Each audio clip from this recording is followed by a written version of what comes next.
ইসরায়েলে কয়েক দফা ক্ষেপণাস্ত্র ছুড়েছে ইরান। বৃহস্পতিবার সকালে ইসরায়েলকে লক্ষ্য করে ইরান বেশ কয়েকটি ক্ষেপণাস্ত্র নিক্ষেপ করেছে বলে জানিয়েছে দেশটির সেনাবাহিনী।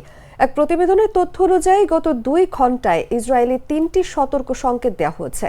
বার্তা সংস্থা এএফপির এক প্রতিবেদক জেরুজালেমে বিস্ফোরণের শব্দ শুনতে পেয়েছেন।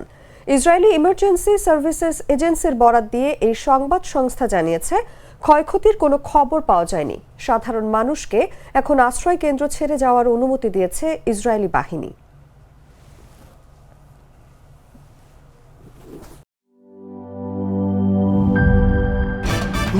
ভয় পাস না, এটা কসমিক ডোর। শব্দের আরেক নাম কসমিক ডোর। এর ওয়াল থিকনেস ও রিপ থিকনেস বেশি থাকায় এটাকে 50 বছরেরও বেশি। কসমিক ডোর, নিশ্চিন্তে 50 বছর।